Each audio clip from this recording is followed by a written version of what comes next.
Welcome to In Search of Excellence, which is about our quest for greatness and our desire to be the very best we can be, to learn, educate, and motivate ourselves to live up to our highest potential. It's about planning for excellence and how we achieve excellence through incredibly hard work, dedication, and perseverance. It's about believing in ourselves and the ability to overcome the many obstacles we all face on our way there. Achieving excellence is our goal, and it's never easy to do. We all have different backgrounds, personalities, and surroundings, and we all have different routes on how we hope and want to get there. Today, my guest is Trina Spear. Trina is the co-founder and CEO of FIGS, a company that reinvented apparel for healthcare professionals by selling fitted, fashionable, cool, and comfortable medical scrubs. FIGS is also the first company ever to go public that is led by two female co-founders and has a current market value of $5.2 billion. In 2018, Trina was named the Los Angeles Ernst & Young Entrepreneur of the Year. And in 2018 and 19, she was named one of Goldman Sachs' 100 Most Intriguing Entrepreneurs. Trina, welcome to In Search of Excellence. Thank you so much for having me. It's an honor to be here. I always start my podcast with our family because from the moment we're born, our family helps shape our personality, our values, and the preparation for our future. What were your parents like, and what kind of values did they instill in you? Oh, wow. I don't even know the last time I got asked this question. I came from an amazing family. I mean, my mother was a teacher and my father is a home builder. And they instilled in me values of doing the right thing. Your handshake is your word. My father built his own business. He's an entrepreneur as well, and believes a lot in, doing what you say you're going to do and building relationships. And those are the things that matter. And so both were incredibly influential in my life. My mother, she grew up in Queens, New York, and had, I would say, a harder upbringing and worked her way in her career. And so both were inspirational in different ways. Let's talk about your early childhood. What were you like as a kid? Were you popular? Were you a leader? And what did you do for fun? I was not popular. So it's interesting growing up in Miami. Miami is a very diverse and interesting place to grow up. There are people from so many different backgrounds in different countries and speak a number of different languages. And so it's actually an incredible place to grow up. I think for me, being in that environment, I grew up going to public school, and there was a lot of kids in my high school, for instance, over 5,000, kids. So you kind of have to make your way and figure out what makes sense for you. I definitely wasn't popular or cool. I studied and worked hard and played tennis, and that became the thing, that I think I was was really, the thing I did outside of school growing up. Was never actually, I was ranked in the state of Florida in tennis, but a lot of the kids that I would play in the USTA against were, actually a lot of people were going pro. So it was interesting growing up in this environment where it was a really big tennis city. But every weekend on these tournaments, I would lose in the first round, which was a really amazing way to get tougher and realize that even if you're not doing well, eventually it will work out, which it did actually. I played in college as well. So, not popular, not cool, but found my way in the tennis world and found my way with, doing well in school. You obviously were a very competitive tennis player, which meant that you probably took lessons, practice every day. How often did you practice to become a good tennis player? And how did the practice and the repetition improve your discipline going forward? Yeah, I mean, tennis is an incredible sport because it's one of the few individual sports. And so, being out on the court every single day, you're really on your own and have to figure out how to, develop and grow and also win. And so it did fuel my competitiveness, which I am very competitive. But it also, helped me to rely on myself. It's one of these, there was nobody else that was going to be able to win that match or win that game. And so it was on me to do so. And I think that teaches you a lot at a young age that, you have to rely on yourself to go out and do big things in the world. What kind of odd jobs did you have when you were younger? All of them. But my first real, I guess my first real job, I kind of taught tennis growing up because, you would be playing and then you could make some side money by teaching some of the younger kids tennis. So I did that all throughout my life. And then I worked at Johnny Rockets as a server. So, in high school, which was great. And, there's nothing like that experience. On your feet, running around your little uniform. I had the bow tie. I had the little hat. I danced. If they played Aretha Franklin's "Respect," you would have to go out in the front and dance. So I did that. But it was an awesome experience. I think what it taught me was, what you put in is directly related to what you get out. And so, in that job, I would work the counter, and you immediately, people would come in, they would get their milkshake, they would get their burger, and immediately you would get the tip from that experience. And so, I would come home with like just stashes of cash in my pockets from all the tips that I had made in my shift, which was just a really cool experience. I was a waiter at the Olive Garden in college, and I had the uniform too. Unfortunately, my tip came at the end, and I once spilled a whole bottle of wine on a family, so that tip didn't go very well. But definitely being a waiter or waitress is a good preparation for your future. It teaches you a lot about immediate customer service and customer feedback. That's right. At some point in their lives, almost every successful person I've ever met has a desire to be the best they can be. Some are born with it, and for many, it comes later in life. When did this happen for you? Everyone in my family, they call me the sleeper. They were this wasn't obvious. I did well enough. It was always like I did what I needed to do to get by. I wasn't the best student. I did what I needed to do. I was, things came, I don't know, semi easily to me. I have a pretty photographic memory, so I would be the person who would read the chapter the night before. I would kind of memorize it to take the test and do well enough. And so that was my life. And went to Tufts, played tennis there, did pretty well there. But it wasn't like I was the star in growing up or in college.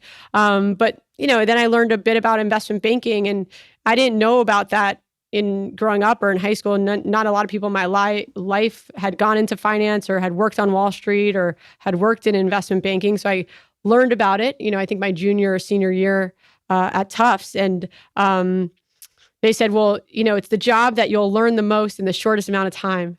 Right. And I said, and so I interviewed it, not knowing much about it. And I got the job at Citigroup in New York City.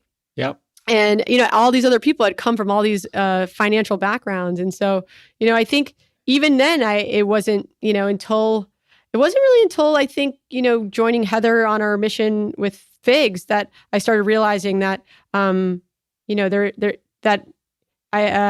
was something bigger. We're going to cover all of these separately, and we'll start with education, which I think is one of the most important ingredients to our future success. As you mentioned, you got a BA at Tufts University, graduated magna cum laude, which is very impressive. A few years later, you went to Harvard for a business degree, which is a little factoid, has only a 12% acceptance rate.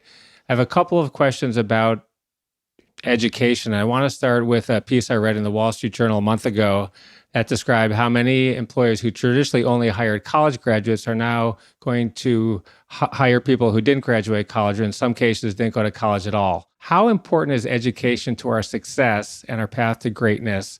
And do you hire people at Figs without college degrees?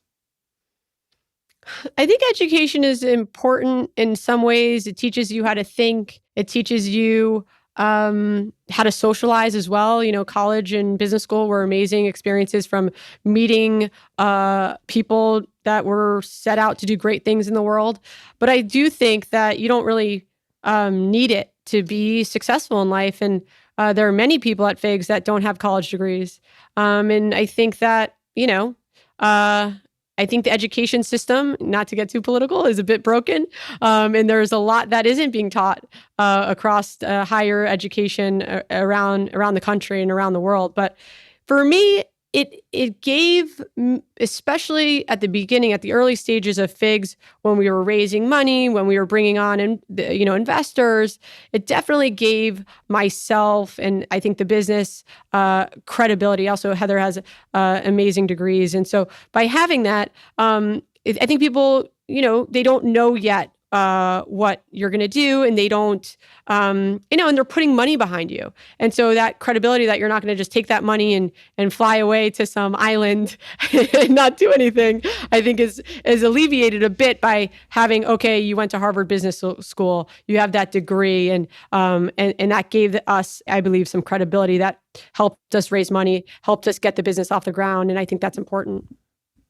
One of the main reasons, if not the main reason, to get an education is to prepare us for our future. And when we think about college education today, I think many students think about two things: their education in the classroom and their education outside of the classroom. When we think about their education outside of the classroom, most students today are focused about getting summer internships or internships during the year. They want to learn about a business or an industry or make valuable connections for their future. And many students use these internships as building blocks. You get a good one your first summer and another one your second summer, then the most valuable one the summer before your senior year, which is often a tryout. If you have a good summer, you'll probably get a job offer after you graduate. We'll talk about what you did between your first and second summer at Harvard a little later. But for now, can you walk us through what you did each summer while you were at Tufts? Did you have a master plan for your internships? And was it your plan from the start to work in investment banking? And as part of this, what are your views on the importance of internships to our future success? Sure. So I worked at Morgan Stanley the first few summers at Tufts. And then my third summer, I taught tennis.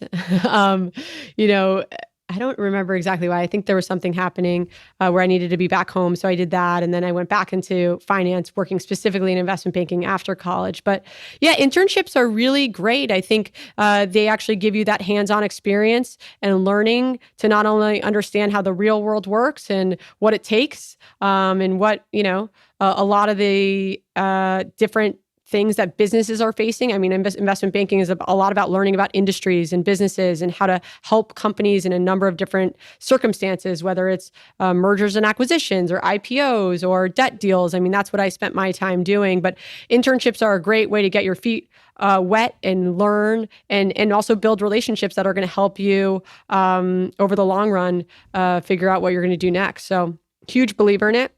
Here at Figs, we hire interns and bring them on. And then, after they graduate, they join us. Many of them join us full time. And it's a great learning for us to get to know them, for them to get to know the business. And then, hopefully they come on full time after graduating. We have a summer internship program at my investment firm. They all work on my beaches company, Sandy. We're building a Yelp for beaches. And yesterday, two of my former interns made the Forbes under 30 list. So I was very, very proud of them. That's a great awesome. thing. Yeah. That's awesome. Yeah, it's really a great thing. So you graduate from Tufts, you get a job at Citigroup where you started out in investment banking, and then you moved into the private equity group. You were there for 4 years. Your career's going extremely well. You're paying a lot of money. And then you decide to go back to school for an MBA, which is expensive. Costs around $150,000 for 2 years, not including the opportunity cost of 2 years of not working. Can you tell us more about your experience in investment banking and private equity and how it prepared you to be an entrepreneur later in your career? And can you tell us why you got an MBA in the first place? Sure. Working in investment banking and in private equity, were some of the best experiences of my life. And I think more than anything, you're working in a very challenging, fast-paced environment, working with some of the smartest people in the world, and have to learn and think and build models and presentations pretty much on the fly, and learn as you're, it's kind of like flying the plane while you're building it. And that's very much what entrepreneurs do, is figuring out how to build the plane while you fly it. And so, those early experiences in investment banking, I remember, sleeping under my desk in my cubicle, leaving at 3 a.m. to be back at 6 a.m. I was there from 2005 to 2009. And, before the recession, it was just, there were more deals during that time than I think had ever been experienced by any other analysts kind of coming out of school. So there was just so much to do and so much to learn, and so much to kind of grow from. So it was great. And then I think, 2008, everyone knows what happened. And I was still at Citi and looking around, and, very senior people were leaving who had built their careers and who had been there for 20, 30 years, were walking out with all of their belongings in a box out of the building at 388 Greenwich in Tribeca.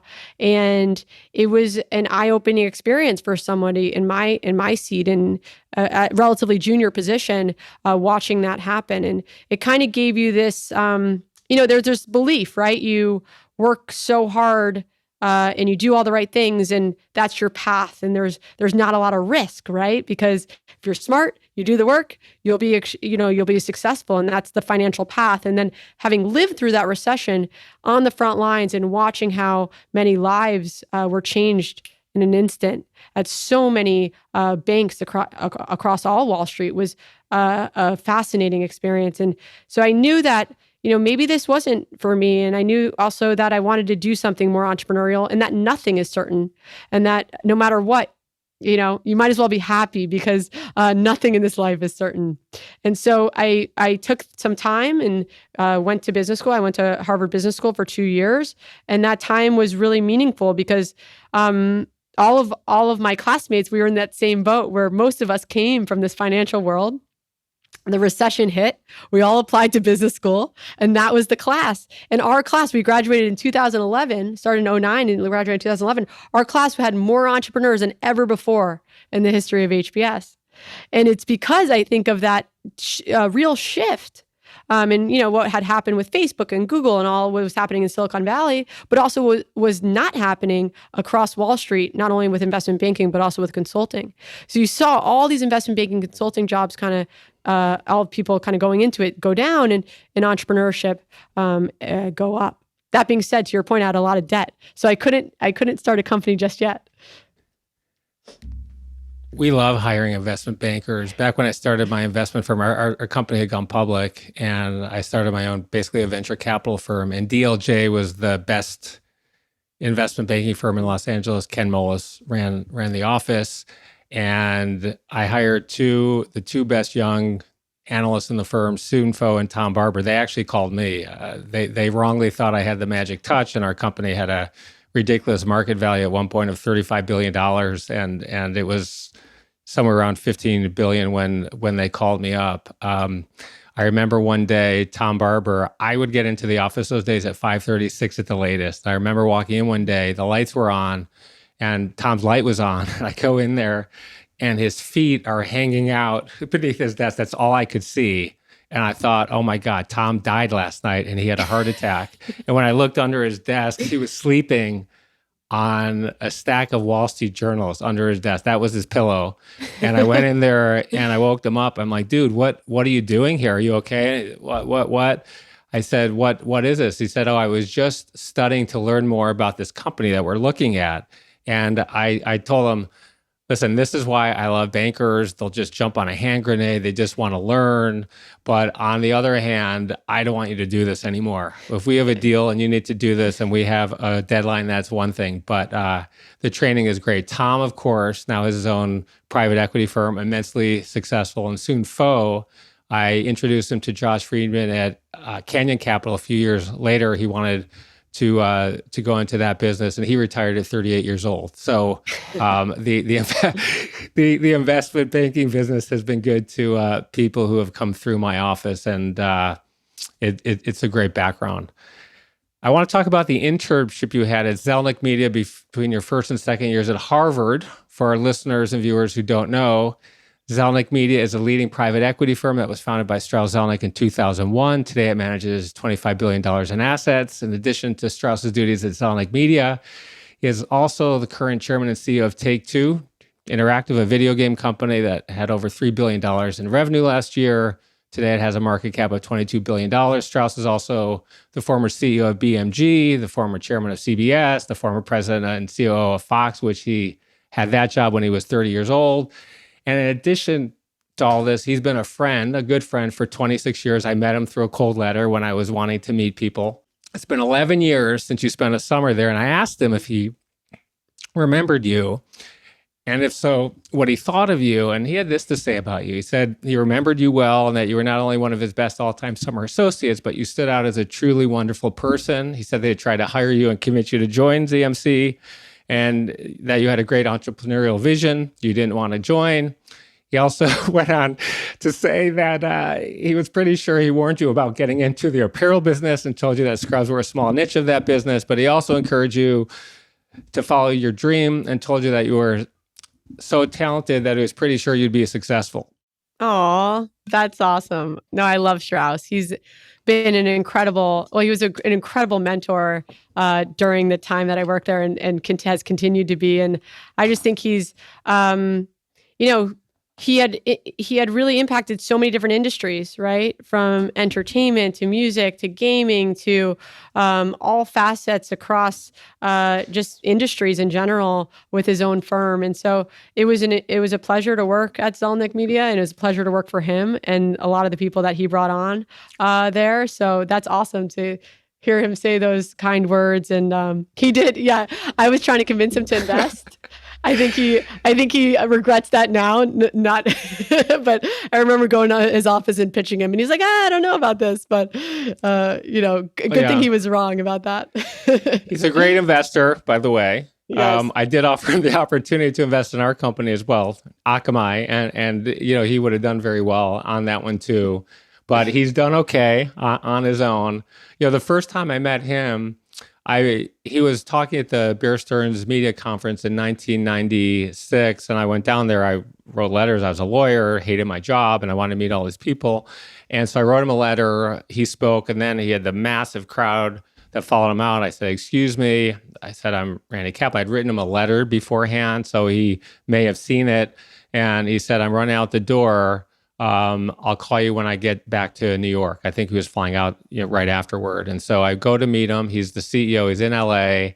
And I remember him, most people, I met CEOs of very large companies. I wrote a lot of letters. I got a lot of meetings. And most people keep you waiting for a while. They don't care. You're last on the list. And he comes out. He's 3 minutes late. He's on the phone. He covers the phone. He said, I'm sorry, I'm 3 minutes late. And he goes back into his office. And it's just the kind of person he is.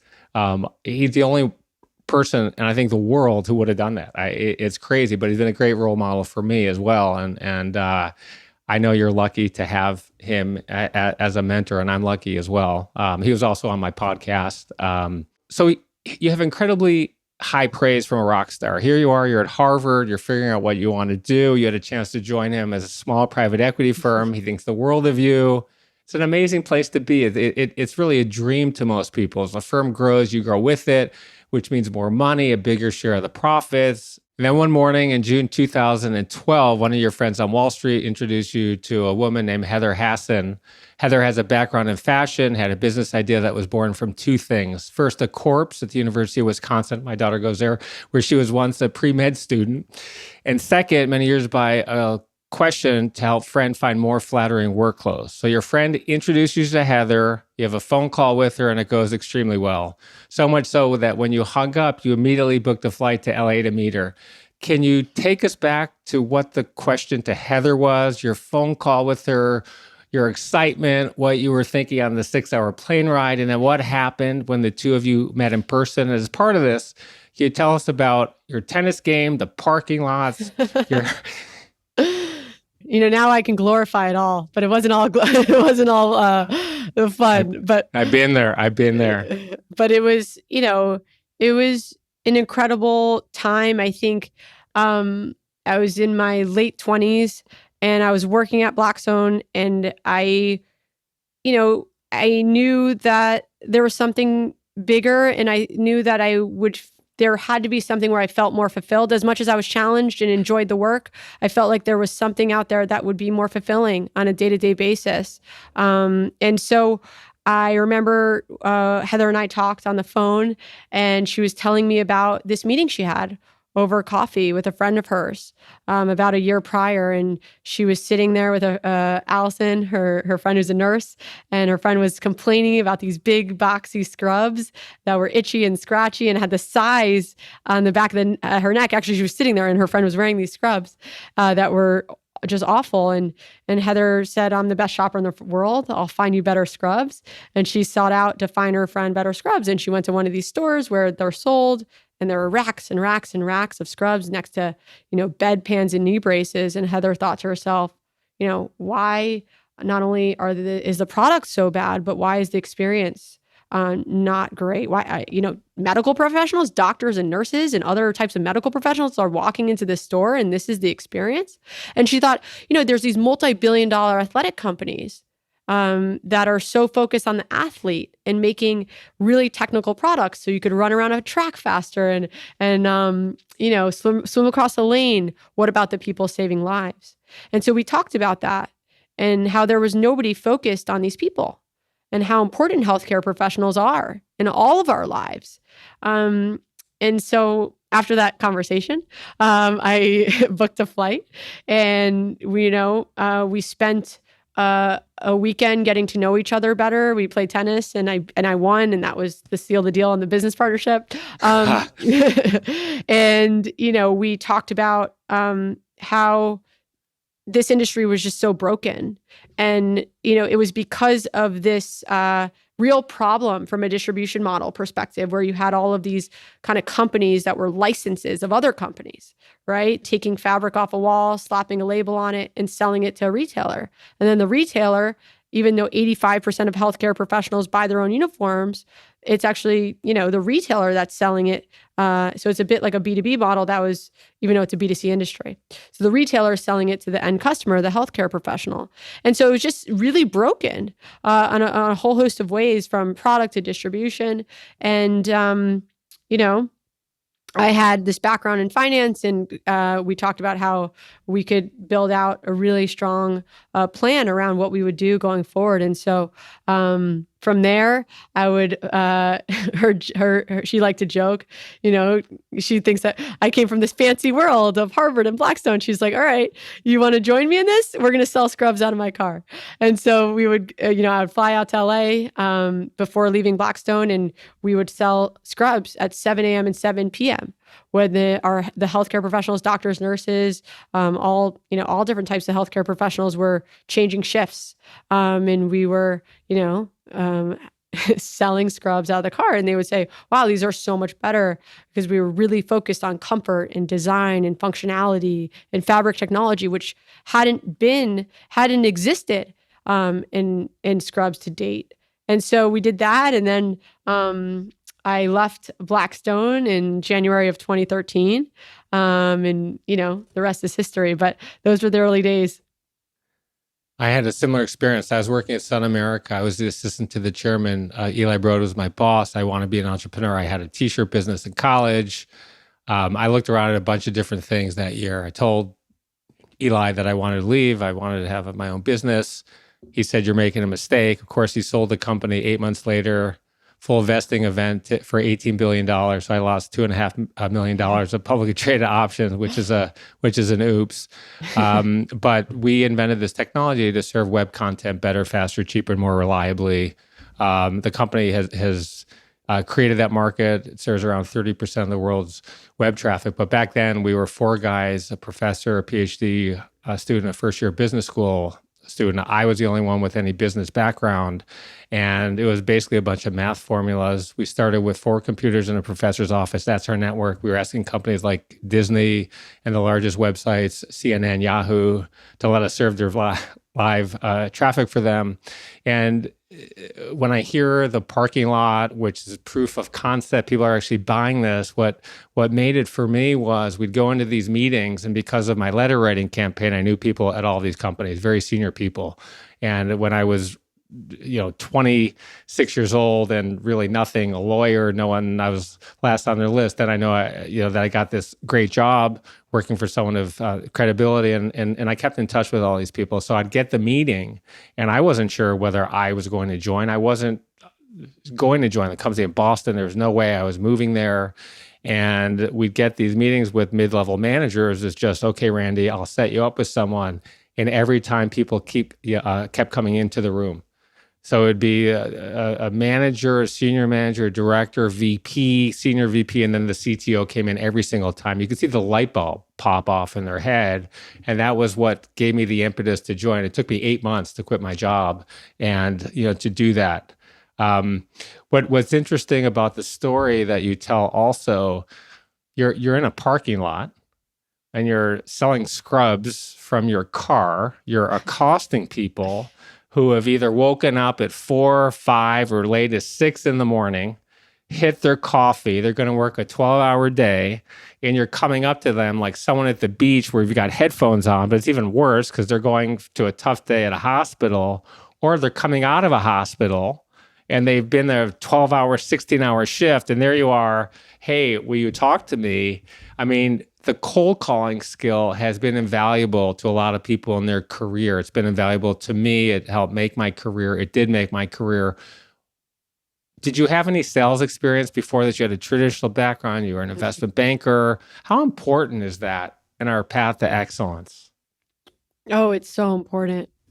I mean, I've developed, I really worked hard to develop communication skills over time. But if you're not, selling what you believe in some way, and selling or sales gets kind of a bad rap, it's really convincing somebody of something that you think they need. And it wasn't a hard sell, right? Because the alternative was just so awful. But I do think,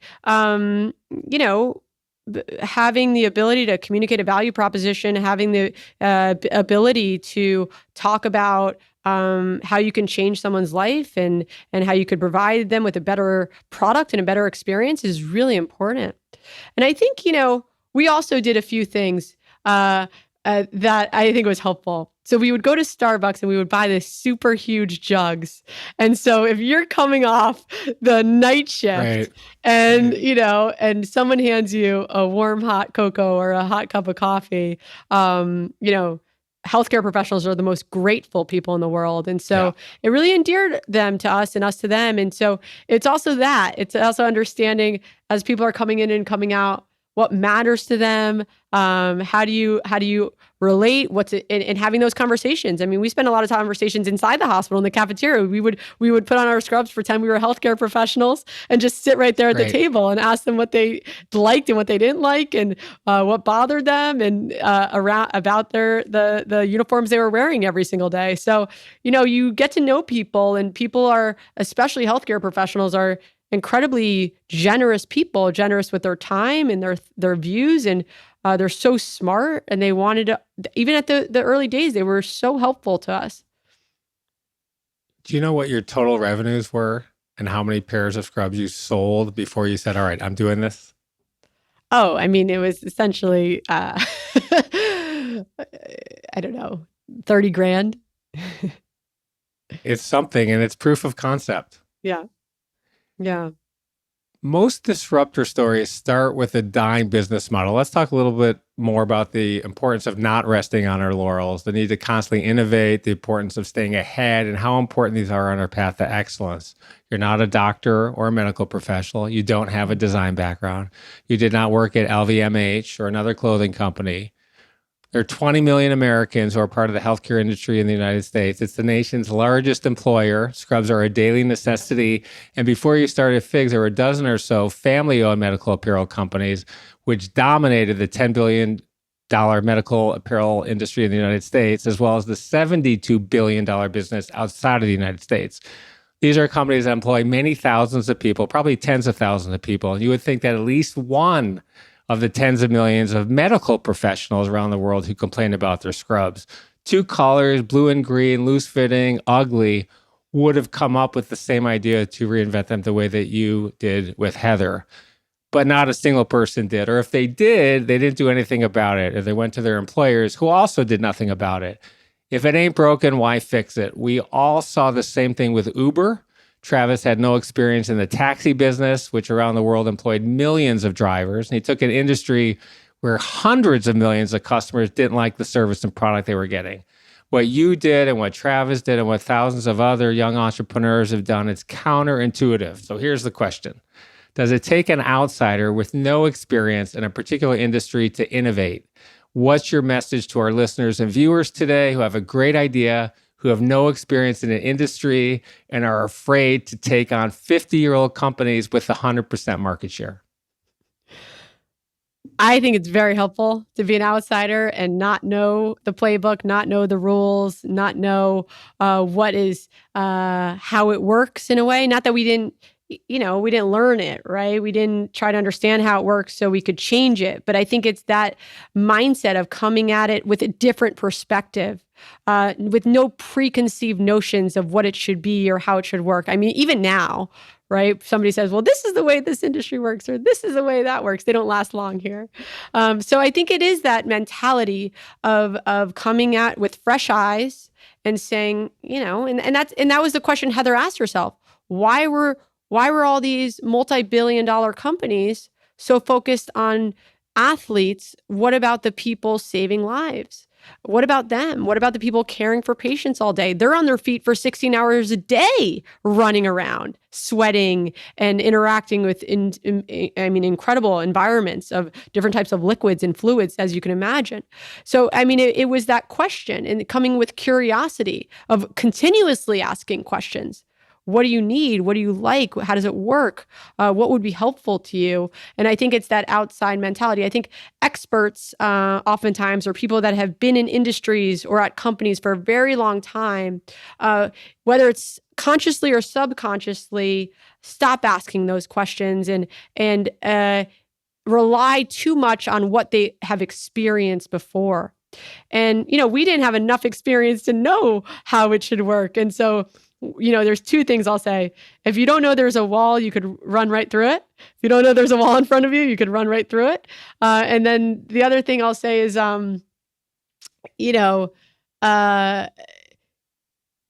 coming from an outside view, and not knowing how hard it's going to be, or not knowing the trip or the things that you might trip on, is incredibly helpful. Like if it was easy, everyone would do it. If it was easy, everyone would do it. And it's really hard, right? To build a business and create a category and completely change how an industry works. Like Elon Musk talks about like eating glass every day. Like, what advice he got the question, what advice do you have to entrepreneurs? And he said, if you need advice, don't become an entrepreneur. If you want positive reinforcement, don't do it. It's like that level of, just going at it every single day with a singular focus and mission, which is what we have here. I've been an advisor to a bunch of companies over the years. I'm an advisor to a few right now. And it's better to be an advisor to a company that you know nothing about the industry, because they already have 5 advisors who know things about that industry. So I like being an advisor knowing nothing about it. I served on a public company board in the telecommunications space, and a hedge fund wanted me to do it. I had a legal background, although I know nothing about practicing law. I have a financial background, which was also helpful, but I knew nothing about this. And I told them that when they called me on the phone. They said, we want you to be our board member. And I said, I don't know. And it was very helpful. I was the only member of the board who didn't have a telecom background. It was very helpful for the company, frankly. And what's interesting now, as a venture capitalist, I have been on a bunch of advisory boards where I don't put in my own money. And I tell people sometimes, it's not that I'm not interested in what you're doing, but I can give better objective feedback, advice, where I'm not also conflicted partially with my pocketbook, doing the best thing for it. It's hard to separate that sometimes. So let's move on to the direct-to-consumer model. When you eliminate the middleman, your gross margins are higher. You can also market directly to your customers and control all aspects of the shopping experience. How does this improve customer experience and the customer data you collect help you as a company? And how important is this data and the customer experience to your future growth? Sure. I think it's interesting because at the core, you mentioned customer experience and showing up for your customers, or we think about our community all the time and what they need. And, at the core of what we're doing, direct to consumer makes more sense, I think, in our industry versus any other. Because if you're working for 12-hour shifts, 16-hour shifts, sometimes even longer, and you are, when you're not at work, you're with your family or with your friends, the last thing you want to do is get in your car and drive to a store in a strip mall where the store closes at 5 p.m. By the way, your shift is out, you're off at 7. So it doesn't even make the times that the stores are open doesn't even make any sense. So being a direct-to-consumer digital company is really important. It's not even like a nice to have, like, e-commerce now, you get your stuff online, during this pandemic, you get everything delivered to your door. That's a nice to have. That's a luxury. For our industry, direct-to-consumer is a have to have. It's a must. For our healthcare professionals that have dedicated their lives to helping all of us. So yes, from a why does this make sense for our community? It's so important to have that ease, to have that seamlessness, and for people to get their uniform so they can go to work and do their job.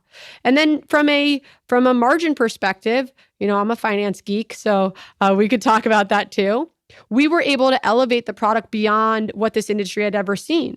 Because if you were one of these companies, you're giving 60% margin away to the retailer, you're giving a 10% royalty fee to the license holder, and it gave them no room from a P&L perspective to elevate their product.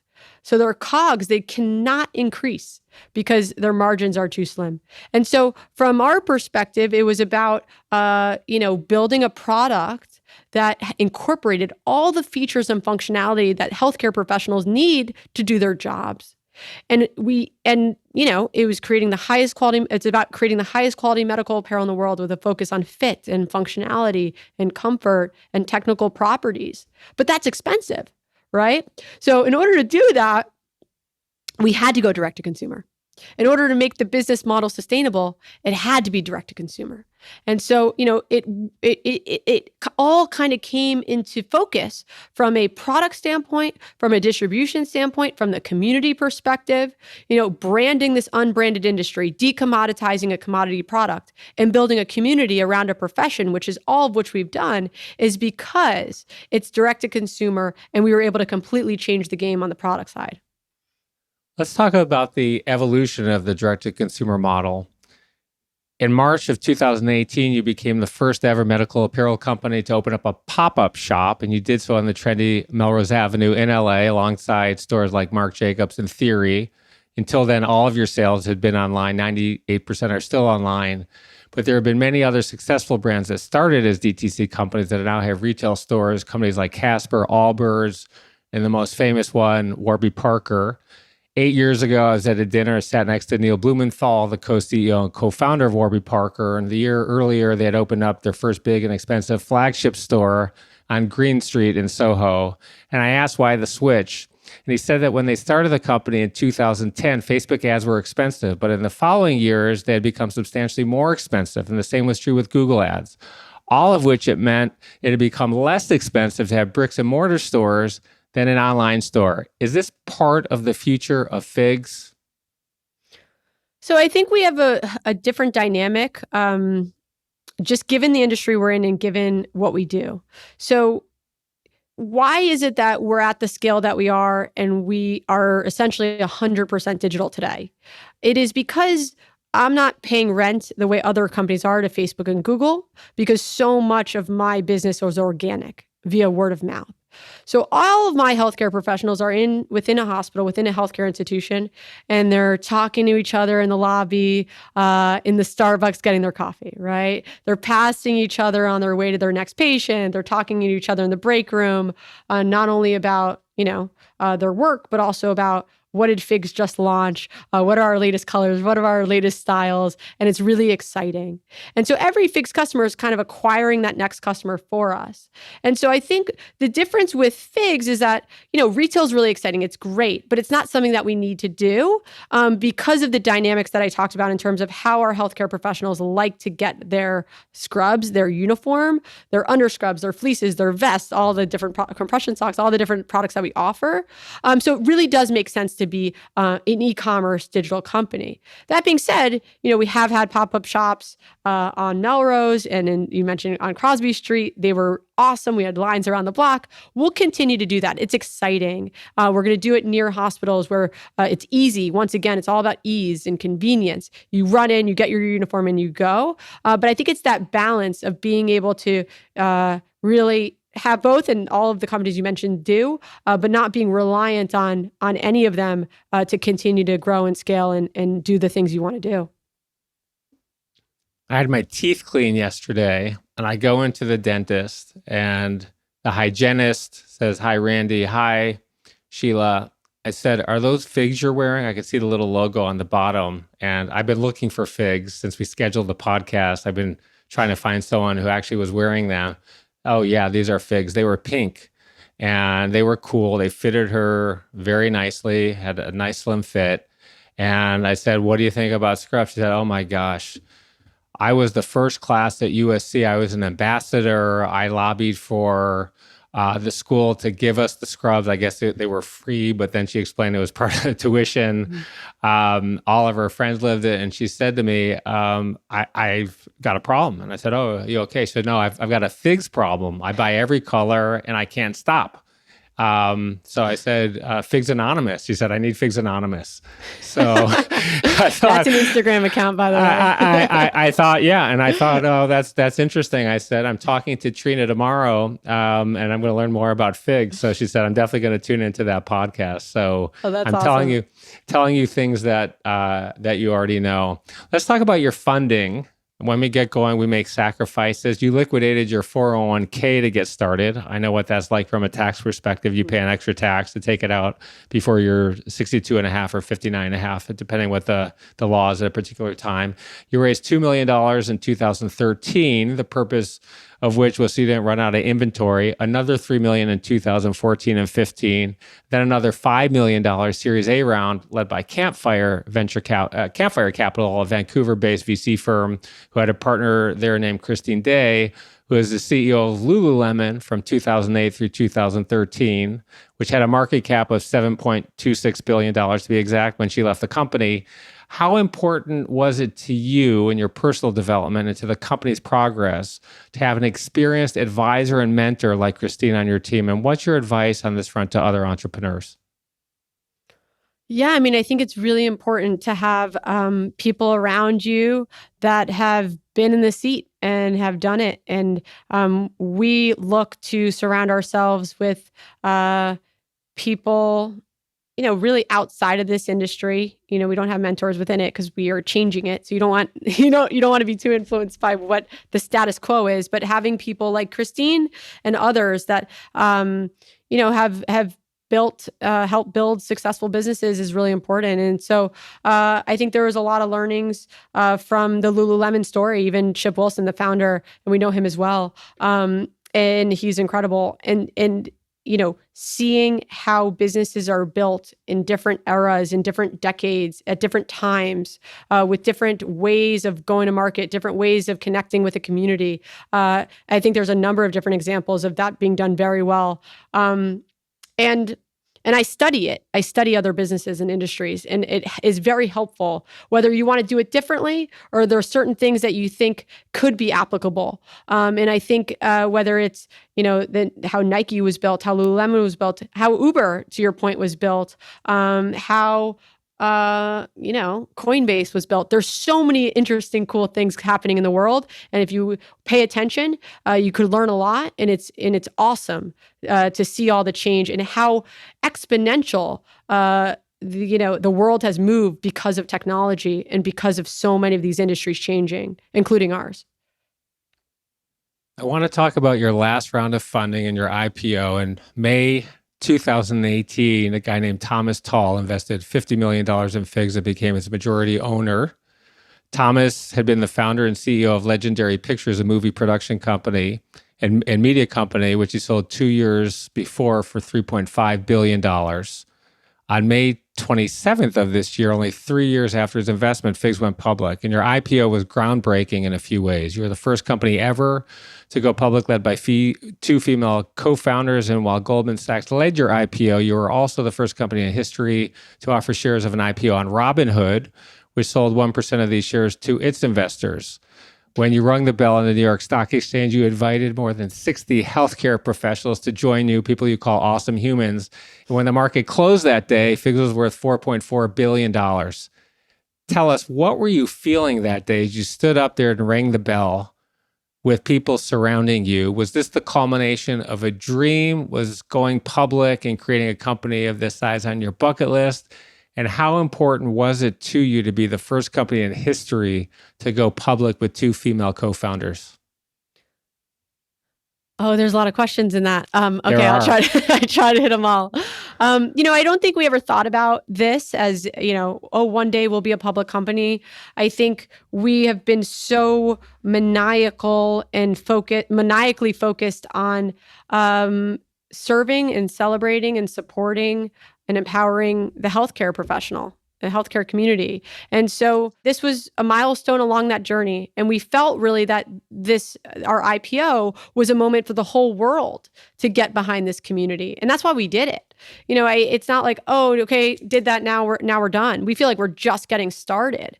And so, that's why we invited all of our people, our awesome humans, to the New York Stock Exchange, and we had an awesome party that night with all of them. But it's about that. It's about getting the world behind them, getting little boys and girls in across this country to look up and be inspired. We put our awesome humans on billboards across the country, and so look up and be inspired that one day, not only will I want to be like Tom Brady or Serena Williams, or athletes are amazing, but I also will want to look up and be like be a healthcare professional one day. And if we can inspire the next generation to become healthcare professionals, I think we'll all be better off. So that's what our IPO is about. I think in terms of us being the first female co-founders and co-CEOs, I think it was like a few weeks before the IPO, someone told us that, and we hadn't really thought about it. And they said, that's pretty cool. And people started talking about it. And, I think we never were, we're women, we're this, we're that. I think it's pretty cool. And we're excited by being role models for young female entrepreneurs specifically. And we're embracing it more and getting more comfortable with that. But it is cool. And I do think it shows that, you can do anything you put your mind to. And if you believe in something bigger than yourself, everything is possible. And so that's our story. And hopefully it does inspire others to do the same. I want to go back for a minute and talk about Thomas Tull. I think I told you when I met you, I met Thomas well before he moved to LA. He was working at an investment firm and came out to LA through a friend. He had tickets to a movie premiere. Weirdly, he picked me up in a limo, and I get car sick, and I have a long driveway, and I couldn't get in the car. So I sat with the driver with the thing up and the window open while he and my friend Len were in the back seat. But it was amazing because he said he was going to move out here and get into the movie business. He loved the movies, and you look at what he's done, and I think he's the nicest guy.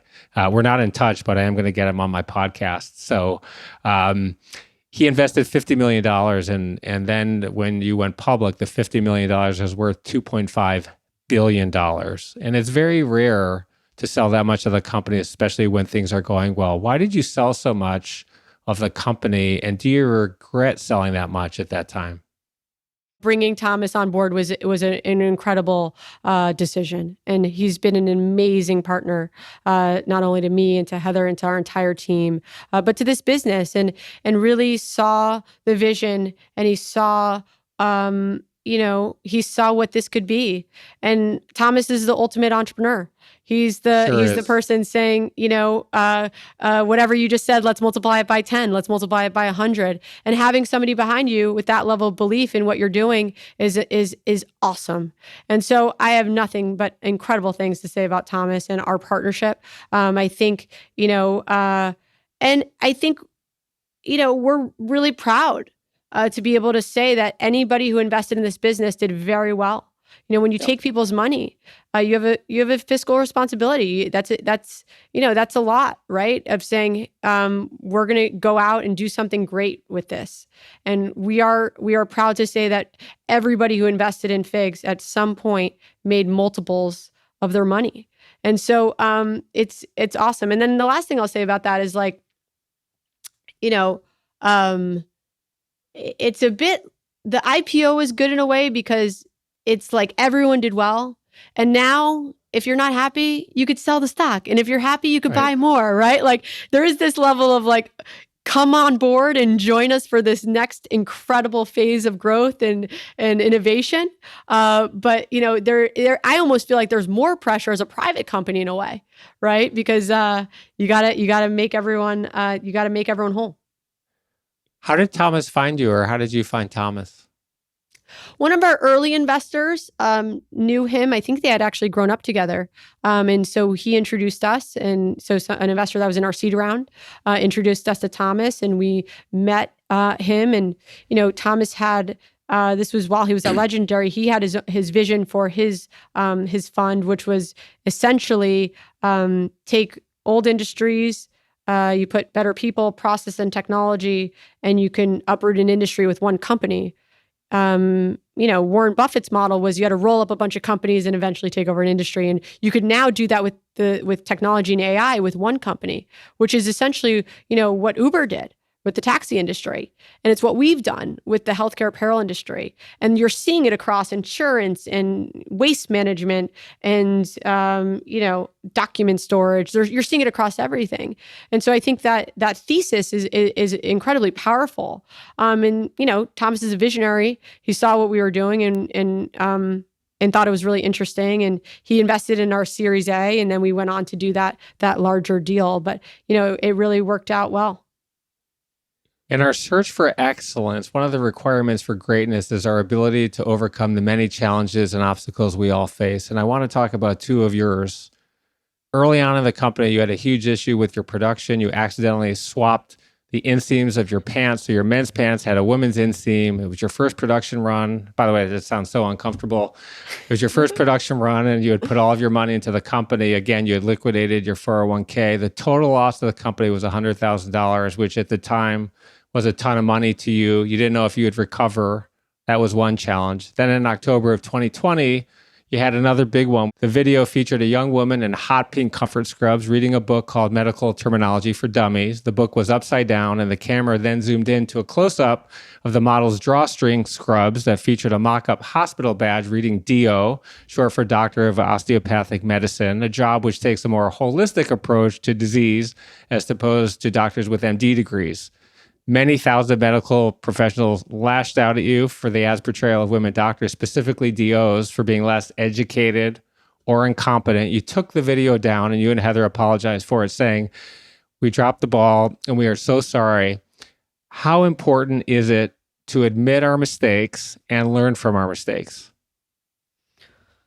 Oh, yeah. I mean, both of those times were incredibly challenging personally, but the second one, was devastating. I mean, personally devastating, because as female founders of this business who have faced our own times where we were, thought as of being, and this is in quotes, a dumb girl or what have you. It was not who we are. It is not what this company stands for. And it's not actually why the company was founded in the first place. The whole reason for this company is to empower our healthcare professionals and put them up on pedestals and say, you are the people that are doing the world's most important work. So, that was not, it was not a representation of what we aim to do here every day. But to your point, it's really important to apologize. And we had, at this point, thousands of conversations, many one-on-one with our healthcare community, and heard and listened to how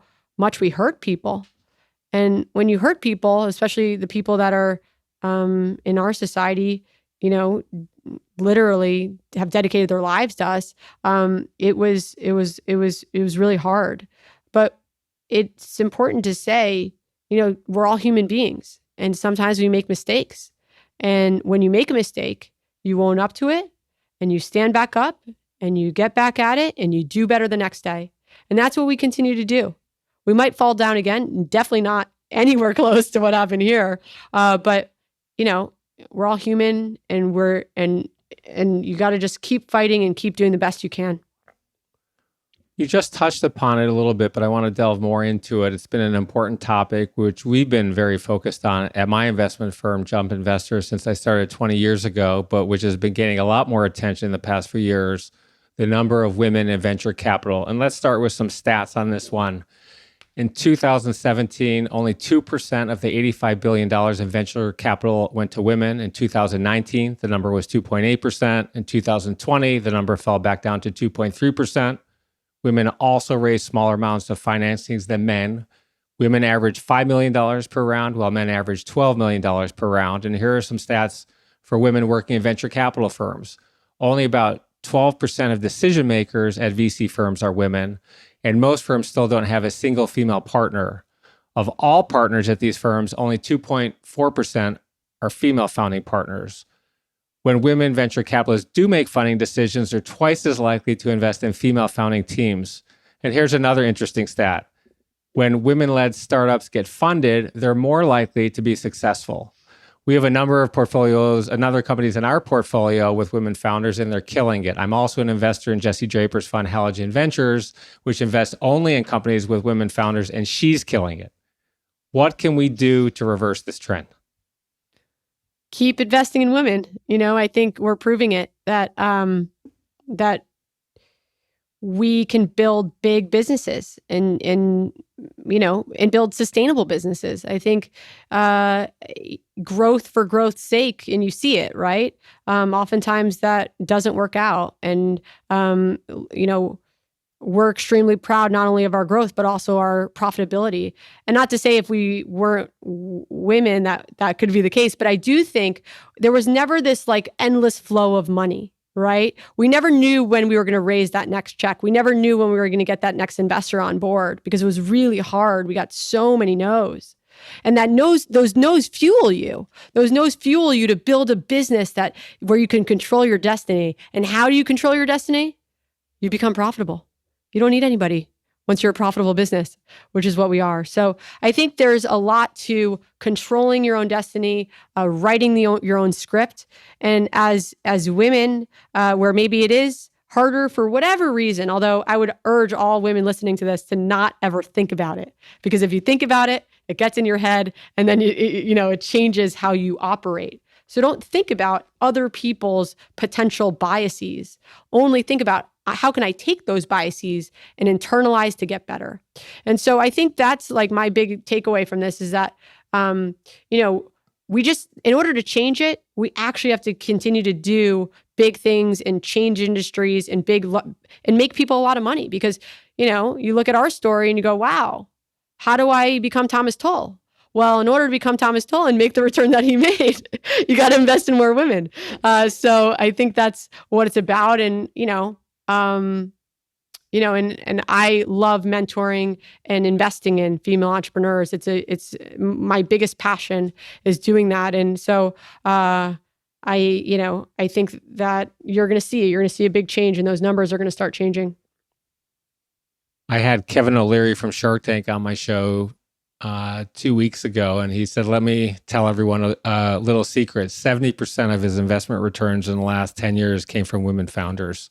So it's something we're going to continue to do, and I hope many more venture capitalists also continue to do. Let's talk about the value of work ethic. Could you give us a sense of the kind of the hours you were working from the beginning of your career when you were at Citigroup and Blackstone to the kinds that you're working now as a public company?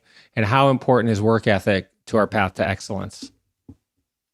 I've always worked really hard. Investment banking, it's, that's the culture. Is working really late, and there's just so much to do, and there's a lot put on you as a young person, which is why you learn so much, why the learning curve is so steep. And I don't know, I think I was working 16, 18 hours a day, and you fit in lunch and dinner along the way, and a lot of caffeine. But I think that it's those moments, right, where you figure out what you're made of, and you figure out what you're capable of. And you start really believing in yourself. You asked that question earlier, when did you know? It's when you do something that you didn't think you could do, and you actually get it done, and you get it done right, and you get it done well, those are the moments that you start building the components that of this is what I'm made of, and now I can go out and do something even bigger than I thought possible. And so, I think, for me, work ethic is really important. We always talk about if it was easy, everyone would do it. It's the hard that makes it great. Do the things others aren't willing to do. As everyone else is like, oh, it's Friday, let me ease up. That's the opportunity. That's the opportunity to go in when everyone's sleeping, when everyone's winding down, to gear up, right? And how you do anything is how you do everything. It's those little details that add up to the big stuff. Caring more than anyone else, because if you care more than anyone else, you're going to find those things and unlock those moments that change the game. And so working hard isn't just for the sake of it. It's for, you're able to see the world in so many different ways and unlock so many different opportunities when you're in it at that level. And so that's what I look to do. You have work ethic. What are the other ingredients to success? Thinking differently, creating the world you want to live in. On Wall Street, it was a very specific type of world, right? A lot of men, I love men, nothing against men. A lot of the culture is kind of specific to Wall Street, and most people know what that looks like. And when you start your own company, you get to define what that world is. You get to define that culture. And so it's about figuring out what you value and what makes sense for you and those around you, and building it the way you want to see the world going forward, and creating that future, and defining it. And so that's a big piece. And then, impact, making other people feel good, believing in people so that they can go out and do that. And so for us, it's about believing in our team, believing in them more than maybe they even believed in themselves, tapping into the potential of the human spirit and human possibility, and then giving back. I mean, so much of how we think about is how do you give to people, whether it's your team, whether it's the community you're serving, whether it's to people around the world. We have a huge initiative where we give back and donate healthcare apparel to people around the world. How can you give without any expectation of anything in return? And that's the true definition of success, is when you're able to not just give before you take. There's a great book, Give and Take, by Adam Grant. You should read that. Sitting right behind me. Okay. Yeah. I love him. Amazing. And so that giving without any expectation of anything in return is what creates obsessive loyalty amongst a company and a community. And that's what we're doing. And so I think that's really at the heart of it, what it's all about. You're 38 years old. You've made a tremendous amount of money. When our company went public, I hated when people talked about this, by the way, and nobody would have known because I wasn't at the company anymore, but I was in the S1. So I really hated people focusing on this. But you were just in Forbes, so we're going to talk about it for a second. You're number 52 on the Forbes list of America's richest self-made women. You're worth several $100 million. Was that part of the dream when you were growing up or in college when you began the business? I do a lot of coaching, and I ask people, what are the 5 most important things to you that you're looking for your next job? Money's number one every single time. Enjoyment is not even on the list over 75% of the time. What's your advice to others where money is their primary goal? I think if money is your primary goal, it's actually going to be hard to go and make a lot of money. I don't know. Yeah. That's just my experience with it. I think you really have to love what you're doing. You need to be passionate about it. And I think you need to think a little bit bigger beyond yourself, right? And I think money is a function of how many people you impact. And if you are focused solely on yourself, you're not going to be very great at impacting others. And so it's almost like this, I don't know, you kind of have to go outside yourself and make that. But I understand why money is important to people. For me, it's freedom and it's security. And that's, I think, a human need where people want to be able to back to controlling your own destiny. It's why we wanted the company to be successful, so that we can control our own destiny and make as big of an impact as possible. And so it's tied, but it's how you tie it. Don't make it front and center, because it's going to be harder to get to where you want to go. I think it's really important to enjoy the fruits of our hard work. When I was young and didn't have any money, I'd go into the Porsche dealership once a year and I'd sit in a 911 convertible. That was my dream car. And I think one day I'm going to buy one. I did this for more than 10 years. And when Akamai went public in 1999, here it was. I went to the dealership ready to buy one. I sat in the car thinking about it for about 20 minutes, could finally afford it. And I walked out without buying one. The car was $100,000, $107,000 to be exact. And I felt guilty spending so much money, and I wanted to think about it a little more. I thought about it a lot over the next 6 months, telling myself I had worked so hard for so long, 70-hour weeks, 100-hour weeks sometimes, telling myself I deserve that car. And 6 months later, I went back, I bought that car. It's the year 2000. I still have it. I'm never going to sell it. To me, it's a representation of all of that hard work. And there isn't a single day that I get inside that car that I don't think about the hours I put in and the sacrifices I made to buy it. Mm. After you went public, did you treat yourself to anything special? I bought my parents a house, and that was the moment.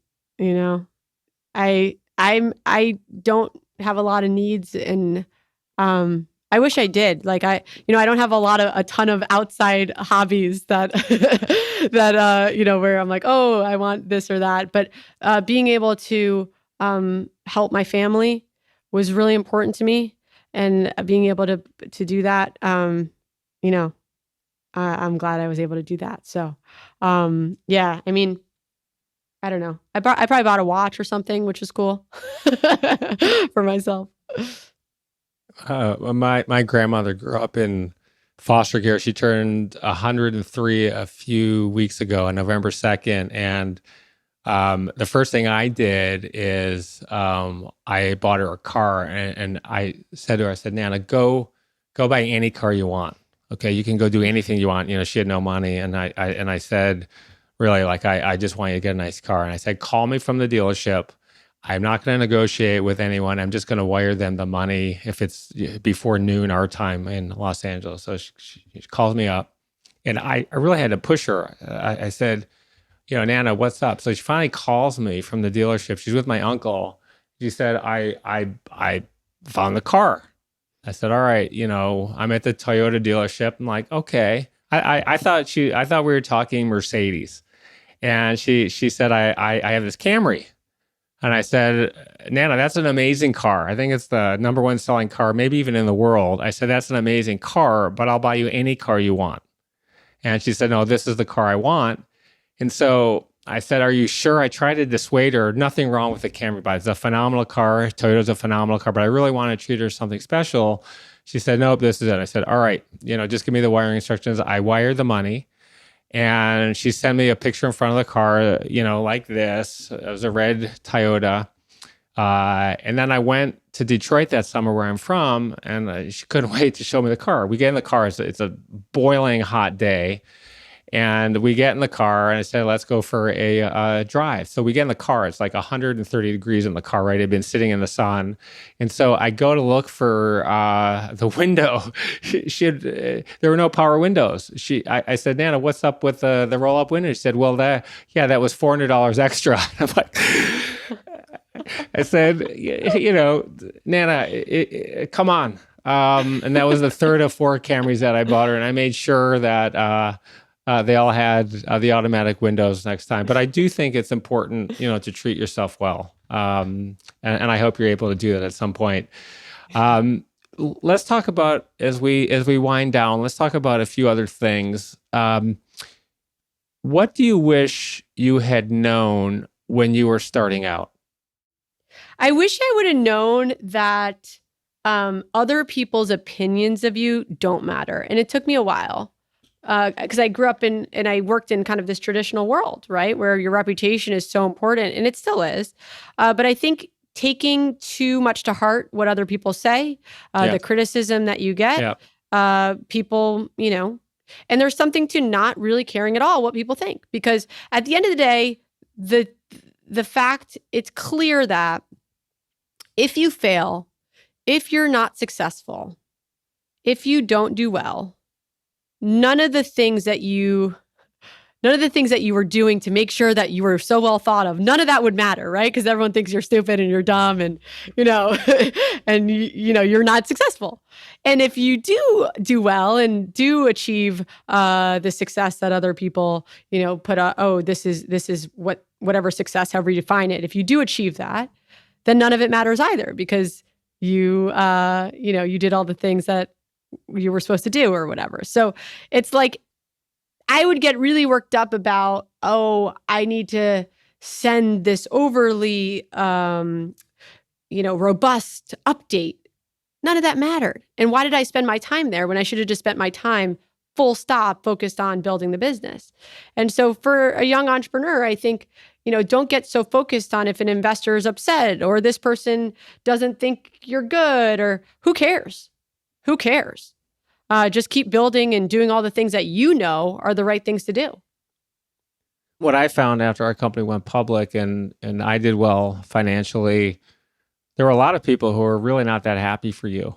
They think they're better than you. I mean, you're smiling right now. I've talked to a lot of young entrepreneurs. I was 33 years old, and I heard all the chatter. And there are people, by the way, way smarter, way better.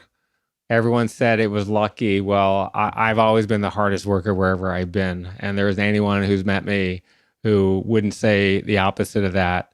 And you do create your own luck, but it took me a long time, frankly, because it bothered me.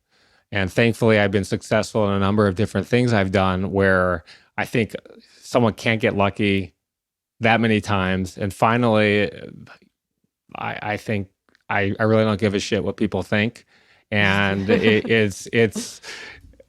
I'm comfortable in my own skin now. But when you're young and so many good things happen, you deserve it. I know you deserve it, but there's a lot of chatter that isn't so fun. Oh, definitely. But I think, even now, right? There's a power in being underestimated. There's a power in people, someone was joking about, Trina's motto is bet against me. Like, see what happens. And so, there's people that don't believe you can do it, right? Don't believe, to your point, for you, do it again. For us, they don't think we can continue to scale and grow at the rate that we're doing that. So I think there's a lot of power in that, because, there's power to having a chip on your shoulder and saying, oh, really? Is that what you think? I'm going to go prove you wrong. Yeah. Again. It's funny because I share that DNA, and I challenge people to bet against me. Not that I don't fail, by the way, not that I won't fail, but I'm not going to go down with the ship for trying everything on the planet. But it does motivate me as well. Let's talk about philanthropy. You've talked about it a little bit. I want to break this into two parts. What FIGS is doing to get back and what your plans are on a personal basis. You've talked about what you're doing. The program's called Threads for Threads. Can you tell us about that? And can you also tell us, did Tom's shoes influence part of the idea there? I mean, actually, no. Heather, my co-founder, she's been incredibly philanthropic her whole life. The idea for Threads came from a trip to Vietnam when she was she was actually in college. She was 19 years old with her family, and there were children. It was a Tuesday afternoon. There were children outside of the factory in Vietnam, and they weren't in school. And Heather asked the question, why aren't these kids in school? It's like a Tuesday at 2:00. And they said, well, if they don't have a uniform, they won't go to school. And there's a number of reasons for that. And so Heather, who she went to this factory owner who I believe her father knew at the time, and said, hey, can you make me 200 uniforms? And the factory owner said, we could do that. And it was a few dollars each. And Heather took her savings and bought these uniforms to put those kids in school. And that's Amazing. Actually how the idea originally, and that was about a decade before she came up with the idea for FIGS, around getting uniforms to kids so they can go to school. And now we're getting uniforms to healthcare professionals so they can go to work. And so, it's a big part of what we do. It started, Threads for Threads started actually before the company started. And now it's so ingrained into the DNA of all aspects of FIGS. And it's evolved into so much more, into monetary donations to different organizations we're passionate about, into, we go on medical missions around the world with a number of different organizations. So there's a lot more to than just donating, but that's a really big part of it as well. You've given away over 500,000 sets of scrubs in over 35 countries. Very impressive. Congratulations on that. Thank you. On the personal front, have you made any plans on where you want to focus your philanthropic efforts? I think for me, there's a few areas that I'm really passionate about. Education. The system is a bit broken in a number of places in this country. And so that's a big passion. I think I love animals. I have a cute, amazing dog. And so what kind of dog? He's a Havanese. His name is Jack. But I love animals. And so helping the animals, I'm looking at a number of different places to invest in shelters and helping on that front. And then, I think, like I said, female entrepreneurship in general, but female entrepreneurs, I think the more, you put your money where your mouth is, right? Actually investing those dollars behind incredible women that are building the future and building and disrupting industries, creating new ways of doing business and creating industries is really a passion of mine. And not only do I look to invest in those companies, but I also look to mentor and help female entrepreneurs in any way I can. Awesome. Before we finish today, I want to go ahead and ask some more open-ended questions. I call this part of my podcast, Fill in the Blank to Excellence. Are you ready to play? Yes. All right. When I started my career, I wish I had known. Oh God, I'm not good at this game. Okay. When I started my career, I wish I would have known to believe in myself more. The biggest lesson I've learned in my life is? The biggest lesson I've learned in my life is people mostly care about themselves, so don't care what people think. My number one professional goal is? My number one professional goal is to help as many people in their careers as possible. The person in the world that I admire the most is? My mom. If you could meet one person in the world, who would it be? Adele. She's pretty cool. Did you see the concert live yes, on HBO? I didn't see it. I would have rather been in person, but I saw it on HBO. It was great. I heard it was great. I didn't see it, but someone I actually want to see in concert when that happens again. If I were the president of the United States, the first thing I would do is? I would never be the president. Oh my God, I would be the worst politician ever. But if I were the president of the United States, the first thing I would do is, ensure that our government, doesn't get involved with our personal lives. Why are we banning abortion? I agree with that. It'll be interesting to see what happens with these Supreme Court cases that are going to hit the docket soon. Oh my God, it's crazy. It's like, where do we go back in time? 100 years? It's crazy. I don't want the podcast to become political, but I'm not going to let that. I told you, I'm not even a political person. But I'm not going to let that one go either. Yeah. So I've said my piece on that one. The one question you wish I had asked you is? Why healthcare professionals? Why healthcare professionals? Healthcare professionals are the most important people, I think, in this world. And for so long and for too long, nobody's been focused on them. And I think, we call them awesome humans. And it's because, they're people like you and me, and they just so happen to choose a profession that's dedicated to everyone else. And so that's why we're passionate about them.